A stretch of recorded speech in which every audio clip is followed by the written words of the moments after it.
Good morning, guys. We are back for social studies. Today is April 27th. Last week, we began talking about the coronavirus and how we are a part of history. And as you guys know, we learn all about history, and the saying goes, if you learn about history, then you won't repeat it.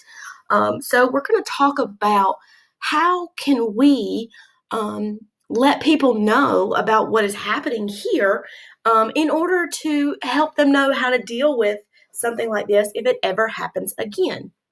So here's our tab, Social Studies, April 27th. I'm going to move forward. This is where you guys found this video. And next, it just talks about primary sources. Well, we know that we're living in a historical event and that historical events need to be documented.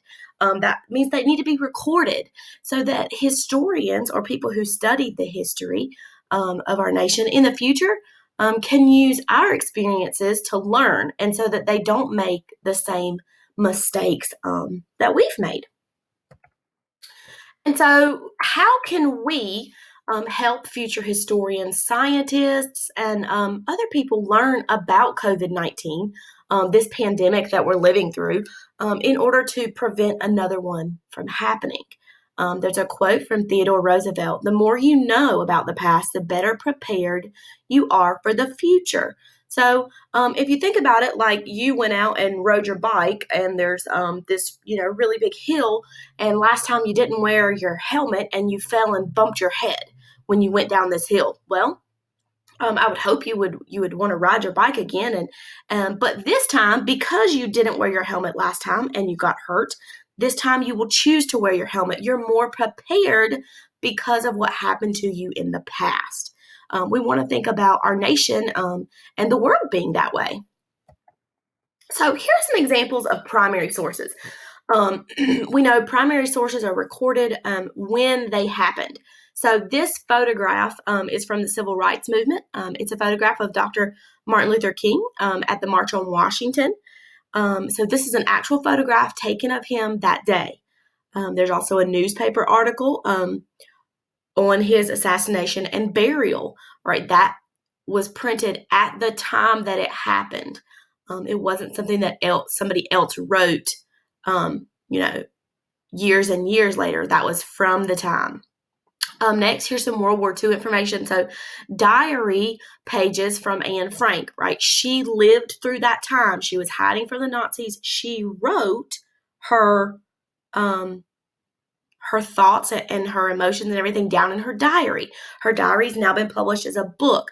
So you can read it as a book now, but it's from a long time ago when she was living through that. Those are primary sources. Okay, a primary source is a first-hand account. That means you actually lived through it. It is written by someone with direct knowledge or experience, right? So the writer was or is there for the event that they're telling about. If you were going to write about your birthday party, well, you were there. It's a primary source. You wrote about it. It all happened to you. And then secondary sources, on the other hand, it has information that was created later or after. It is written by someone who did not experience it. So if your cousin did not get to come to your birthday party, but they wrote, a little story at school about your birthday party, well, they weren't there to participate. So things like that would be like an encyclopedia. It has lots of information, but it didn't come from someone who experienced it. It comes from someone who researched about it. The information learned in primary resources are used by historians and reporters to create secondary sources. So today, our quick questions are just going to be: what is a primary source? What is a secondary source? And give an example of each. We are going to dive into primary and secondary sources while we start creating our own COVID-19 or coronavirus time capsule to help you remember all of the things that we've been through. That way, when you get to be an adult, you can tell your family and your friends about how I remember when I was this age and this happened. We are living through history.